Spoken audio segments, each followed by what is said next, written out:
everybody. Welcome. Good morning.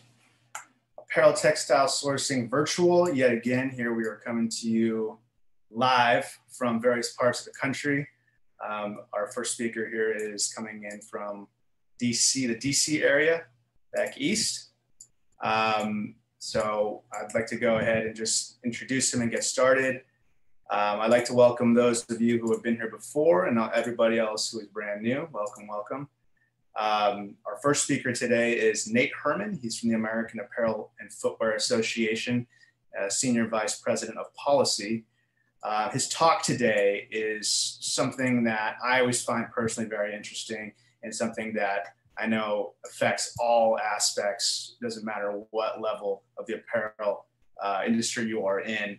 His talk today is about the Biden administration and the new Congress and what does that mean for your company. So I just want to iterate real quick that we do have a chat function for Q&A. So if anybody has any questions throughout Nate's talk here, please go ahead and include them there and we'll address them at the very end. We're going to have about 30 minutes here for Nate to speak, a little longer if need be, with some time for Q&A. So without further ado, Nate, welcome. Thank you, Jason, and thanks to the Apparel Textile Sourcing Show. It's an honor to kick off this version of the show. And so why don't we just dive right into it here. So I'm here to talk about the Biden administration and new Congress and what they mean for you and your company. So the agenda for my talk, give you a little bit of background about the American Apparel and Footwear Association, where we are with the Biden administration, the new Congress, what that means in terms of an approach to issues in general, and then of course, most important, the issues and how they impact you. So first, a little bit about the American Apparel and Footwear Association. We are the advocacy association for the apparel and footwear industry. We advocate on behalf of the industry, we educate the industry, we provide networking opportunities for the industry, focused on three core pillars: brand protection, supply chain and manufacturing, and trade. We represent over 300 members, accounting for over 1,000 named brands. This is just a small selection of our membership. And so let's get into the Biden administration. So this is a picture of the Biden cabinet. I'm just gonna note, I'm not sure if it was intentional or not, but Catherine Tai, who is President Biden's US trade representative, is all the way in the back and near that door in the center on the right. So I don't know what that means exactly, but just wanted to note that her position in the picture here in terms of priorities. So where are we with the Biden administration? Well, let's first think about what agencies are important to our industry. And there are a number. The Office of US Trade Representative sets trade policy that impacts the industry. They are the lead trade policy agency in the government. Also, they are supported by the US Department of Commerce, particularly the International Trade Administration. And all of you know that there is a Deputy Assistant Secretary for Textiles, Apparel, Footwear, and Consumer Goods Industries. Also, the US Department of State plays a major role because they set the foreign policy for the US government, and they're involved in labor rights issues. Department of Treasury, very important. US Department of Homeland Security, particularly the US Customs and Border Protection, is extremely important because they govern all imports coming into the United States. And as we know, 97% of all apparel and 98% of all footwear sold in the United States is imported. They're also the ones administering the withhold release orders as it relates to Xinjiang and cotton. And so they play a major role. You have the US Department of Labor, particularly the Bureau of International Labor Affairs, and they play a significant role as well when it comes to labor rights. And then you have the Federal Trade Commission that deals with labeling issues and counterfeit issues. Patent and Trademark deals with counterfeit issues. So you have a number of agencies that can impact the industry in a number of ways. So where are we with the political appointees to this? As I mentioned, we have a US Trade Representative, Catherine Tai, has been confirmed by the Senate.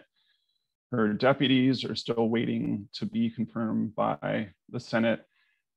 Catherine Tai came from the House Ways and Means Committee. She was the Chief Trade Counsel for the House Ways and Means Committee, which is the chief committee that sets trade policy in Congress.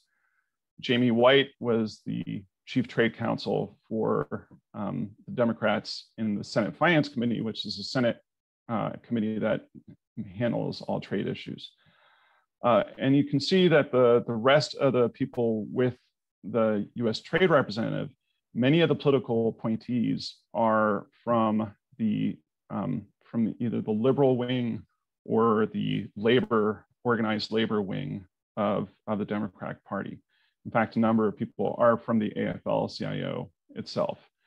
The only holdover from the Trump administration is the Assistant US Trade Representative for Textiles, Bill Jackson.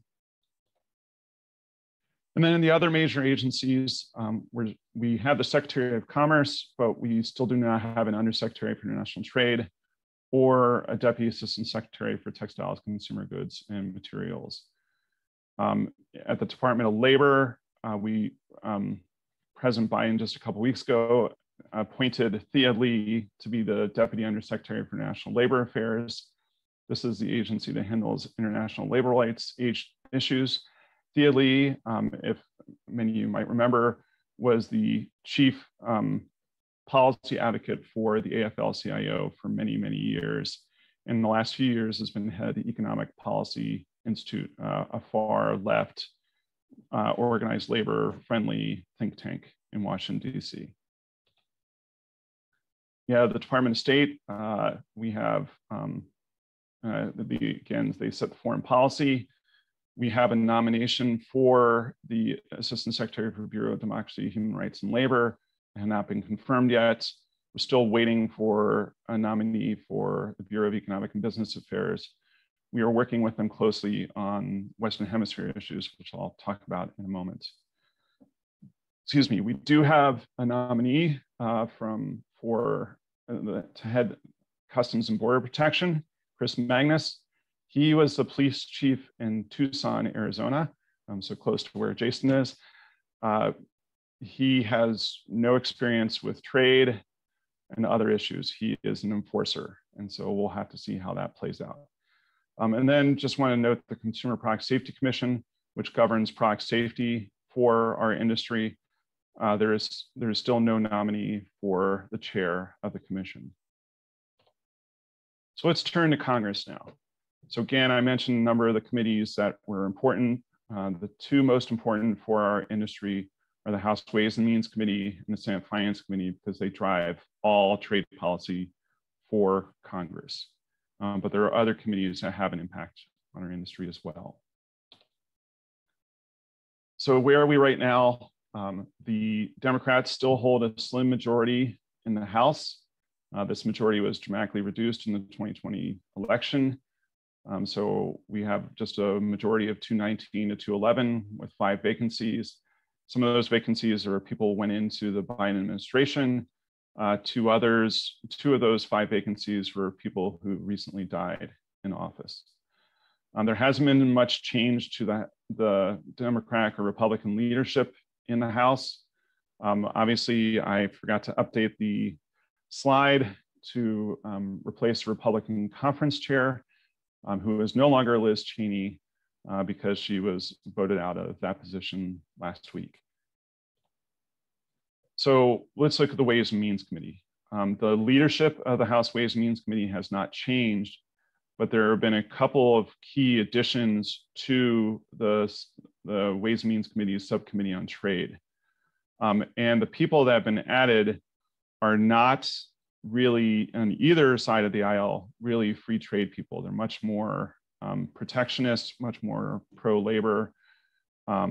Even the Republicans are much more America First focused. And so that's something that we need to keep in mind going forward. Turning to the Senate, again, essentially a 50-50 split with Democrats because of President Biden have the majority. The leadership hasn't really changed on either side. Going to the Senate Finance Committee, the the leadership did change on the Republican side. Mike Crapo is sort of an unknown entity, being from Idaho, which is not a major state where there's not a lot of apparel companies or footwear companies. It's really unclear where he's going to stand on trade issues. We believe he'll be free trade, but we're not quite sure. And he's made some statements that seem to be positive, but we're still waiting to see how that plays out. We do have Ben Sass was a good addition on the Republican side, very strong free trade. John Barrasso is pretty free trade. But note on the Democratic side, the new addition to the Finance Committee is Elizabeth Warren, who is no fan of trade. And so I just want you to keep that in mind. The Democratic side of the committee has gotten markedly less free trade over the last few years. So let's talk about the approach that under a Biden administration and under this new Congress, what will be a process when they're considering legislation, when they're considering actions related to trade. So there are sort of three approaches that we'll talk about here. The first is bipartisanship. You've heard President Biden, both during the campaign and after he was elected and after he was inaugurated, he talked a lot about bipartisanship. There hasn't been a lot of space for bipartisanship so far. And so while there's been a lot of talk about it, we haven't seen a lot of results of that yet. And so that makes a lot of people concerned. We've also seen a lot of executive orders from President Biden since he came into office. Executive orders are used a lot by presidents, dramatically increased under President Obama, which then President Trump took to a whole new level. And that's using it as a way to set policy. Congress should be the ones setting policy, but they've ceded a lot of authority to the president over the last 10 years through the use of executive orders. And President Biden has issued a lot of executive orders, most of them just overturning what President Trump did with his executive orders. And that's part of the problem with executive orders. As soon as the next president comes in, they can completely reverse what the previous president did. And a lot of what President Trump did was to reverse what President Obama did. And so, that is the reason why you want Congress to pass legislation, because it becomes much more permanent. So let's talk about legislation. So there's been a lot of talk over the last couple months since President Biden has come into office about the filibuster. And this is a procedure that exists in the Senate that requires a supermajority, or 60 senators out of the 100-person Senate, to move towards voting on any legislation. And this has been in existence for many years, has been watered down over the years, no longer exists for judicial nominations, and no longer exists for Supreme Court nominations. But for most other legislation, it's usually required that you get to the 60 vote threshold before you can vote on a bill or a piece of legislation. However, there's been a lot of moves towards trying to undercut the filibuster. And one of those is called budget reconciliation. And this was used by the Democrats in the Senate to pass the most recent COVID relief package, where you only require a simple majority in the Senate to approve legislation. And so there's been a lot of debate about this and whether things should move through regular order and require the 60 vote threshold or not. And this is really important when you're talking about the Democrats holding a 50-50 majority in the Senate, and the need to try and get 10 Republicans to support anything they're doing. That's very difficult. And so you're hearing a lot of talk about using budget reconciliation or trying to eliminate the filibuster.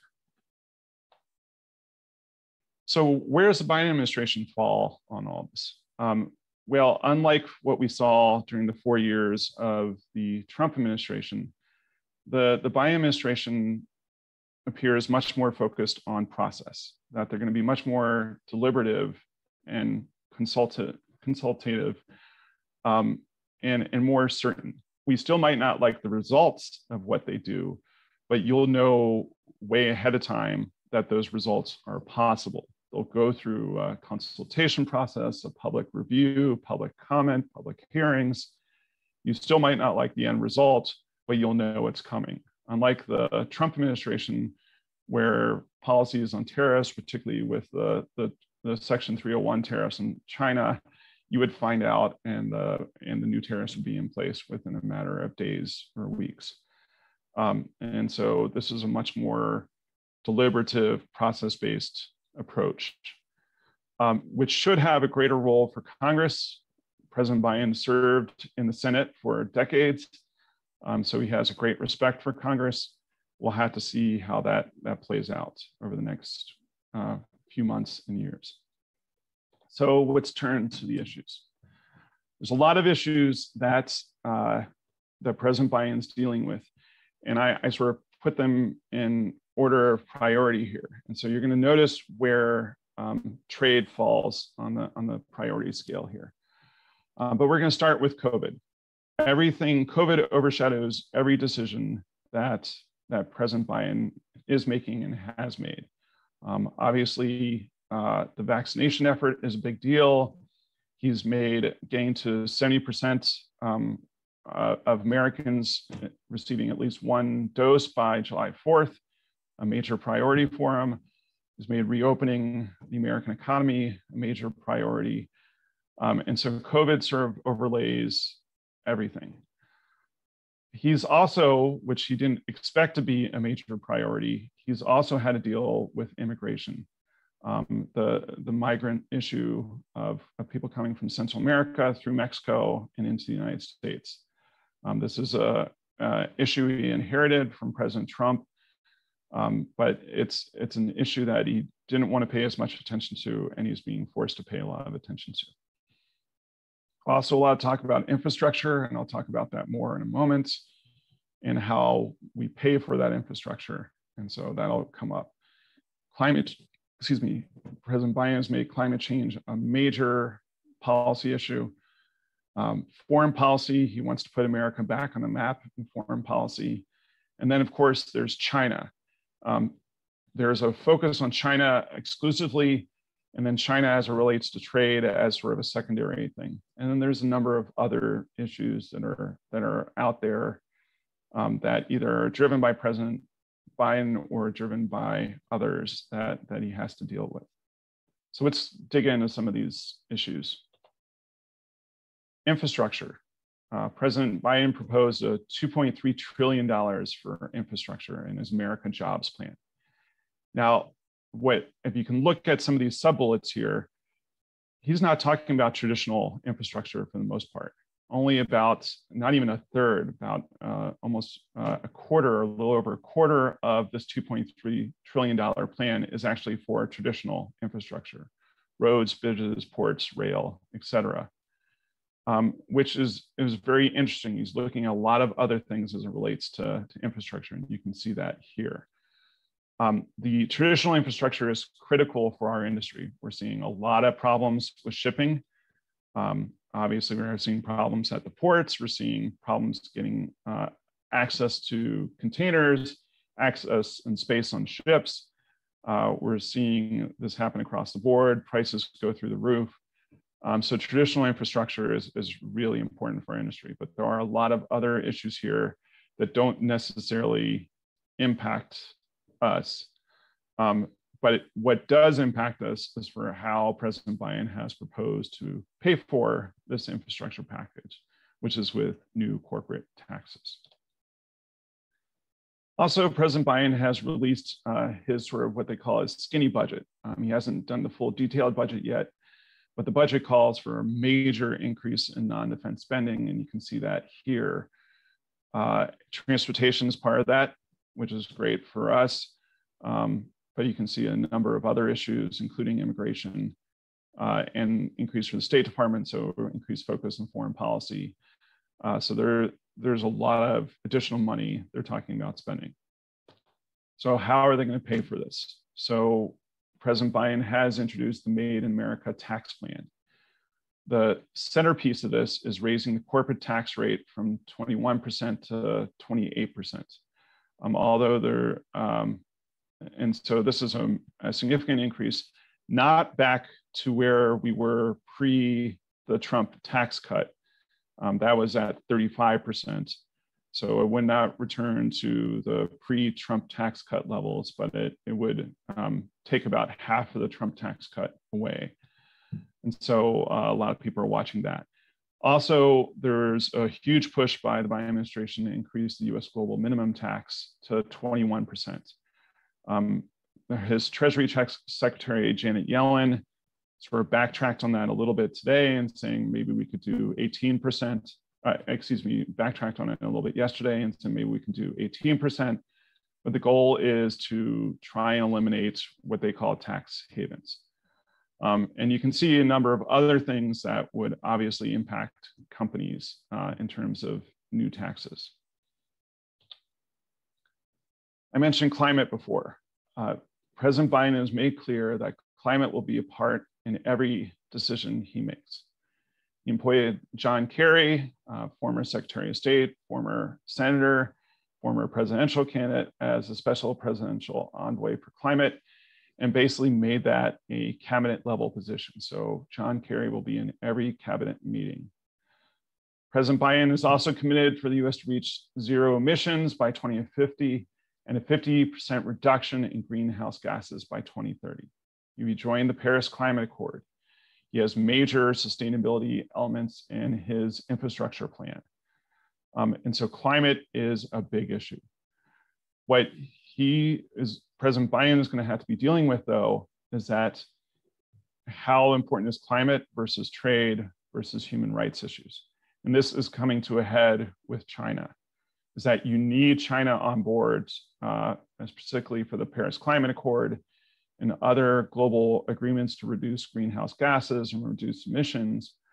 But at the same time, you're attacking China on trade, you're attacking China on human rights issues. This is really coming to a head over Xinjiang. Obviously, we're dealing with our own issues with Xinjiang and cotton, but Xinjiang is also a major supplier of polysilicon, which is a key input in making solar panels, which are obviously critical to President Biden's climate plans. He wants to dramatically increase renewable energy, and solar panels are a key part of that. And so when the key input into solar panels comes from a province, a region in China that has egregious human rights abuses, how does President Biden balance that? And that's still to be determined. And then, of course, what role does industry play in this approach? And finally, we're going to get to trade. So the reason I saved this for last is because that is sort of the President Biden's approach, is that trade is not the first issue in his policy agenda. Further, trade under the Biden administration is only a means to an end. It's not an end in and of itself. Under the Trump administration, trade was the end goal. Tariffs were the end goal. They were the tool, and it was a very blunt tool, and we can have lots of arguments on whether it worked. I don't think it worked at all. But the Biden administration's approach to trade is trade as part of a foreign and economic policy tool. Trade be used to try and isolate China. Trade will be used to try and help the Palestinians. Trade will be used to try and help our neighbors.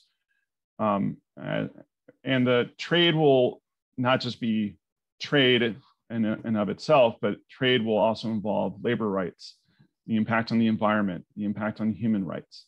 Trade will be a multilateral approach, although he's done some things that sort of make us question if he truly is doing a multilateral approach. In trade, a lot of it will be focused on China.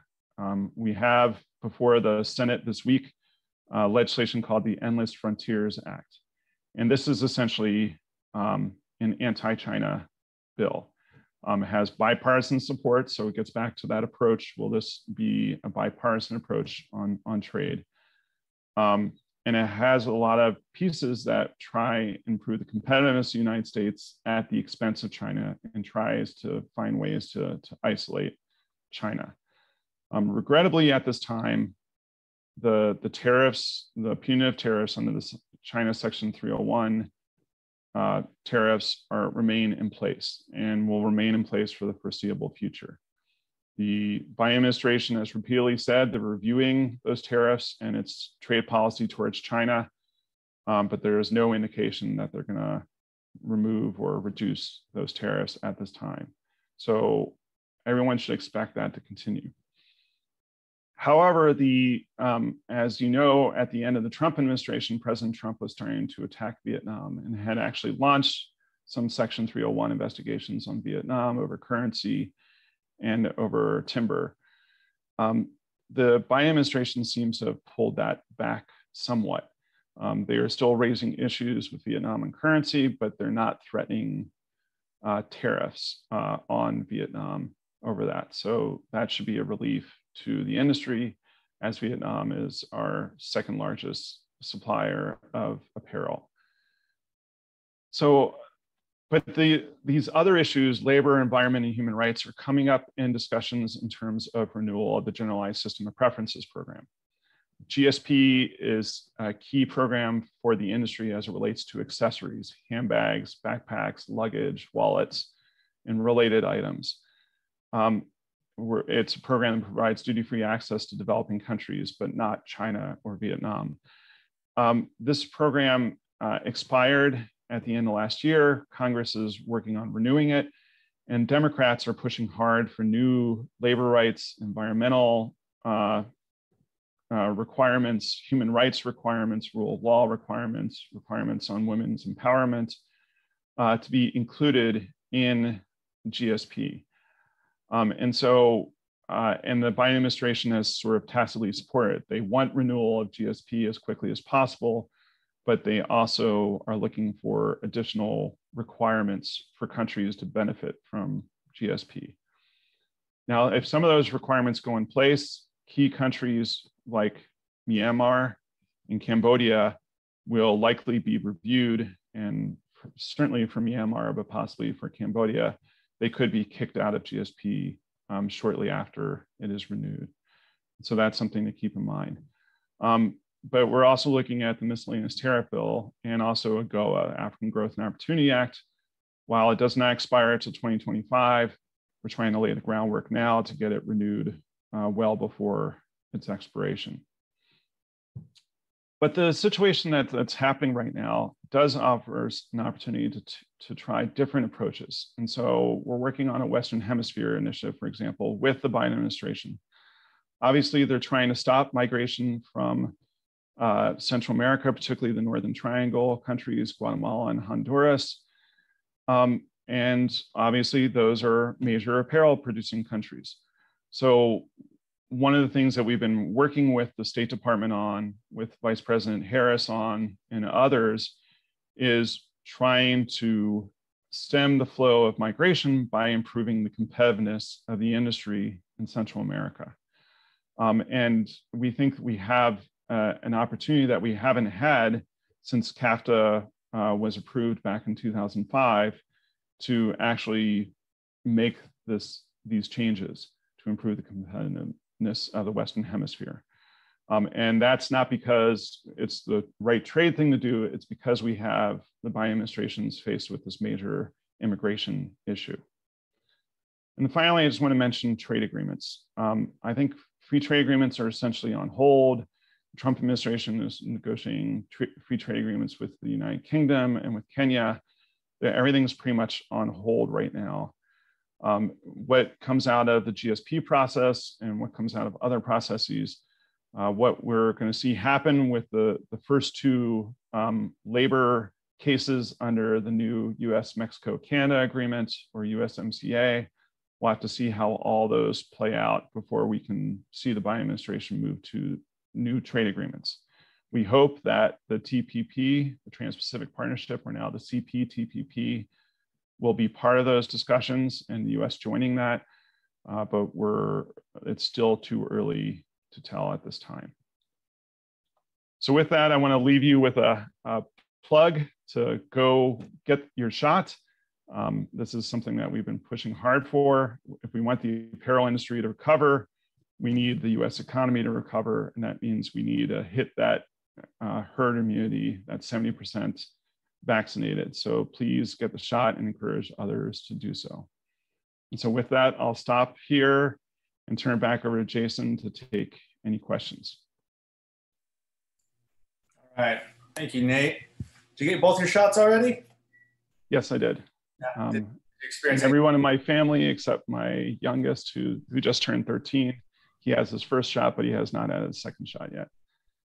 Nice. How'd you feel after the second one? I heard a few people were like, after the first one, they were okay. After the second one, it took like 24 hours. They felt a little off. The arm was a little sore, but everybody else was good. And so far, my two daughters, they were fine so far. So hopefully my son will be as well. Glad to hear it. Glad to hear it. Thanks so much, Nate. That was a very comprehensive. It's interesting to see what's happening with free trade. You know what I mean? From the last administration to this one. Are you hopeful that the Biden administration will act favorably in the future moving forward as far as free trade goes, specifically for the apparel sector? Yes, I'm hopeful. The Biden administration has done a couple of things in the last few weeks that have made us a little nervous and has made my hope wane a little bit. He's proposed punitive tariffs against a number of countries over those countries imposing a digital services tax. Again, something that has nothing to do with their industry, but the retaliation would hit our industry, like sandals from Spain and other products. And he's done some things with the United Kingdom in terms of not eliminating the steel and aluminum tariffs. And so those things have made us a little nervous that he's going to continue what for the industry was a bad policy under the Trump administration as it relates to trade. But I still have hope. President Biden at heart is a free trader. He's always been a free trader. And I think the people he's put in, while very close to organized labor, are also free traders at heart. Great. You mentioned something earlier about the tax cuts, although they won't be as drastic as they were pre-Trump administration. If they do go through at that percent, I think you said it was going to go up to, was it 20? What was the percentage it was? 28%. 28%. Okay. Yeah. How much do you think that will affect the industry, especially, smaller businesses? It certainly won't be helpful, especially at a time of these businesses just coming out of COVID, just starting to recover. I mean, March was the first month we actually saw positive retail sales for the industry overall. And so we're going to turn around and then impose this huge tax on companies at the worst time. So that's a problem. Now, if that was accompanied by a elimination of the punitive tariffs on China, that would make a difference, because really the tax that we pay the most on are tariffs. And so if you can dramatically reduce those tariffs, that might make up for the increase in the corporate tax rate. Okay, thank you so much for your time, Nate. It's a pleasure having you on. I'm not seeing any questions either here or on our Facebook Live chats, but thank you again. Look forward to seeing you again at some future time. Yeah, thank you for the opportunity.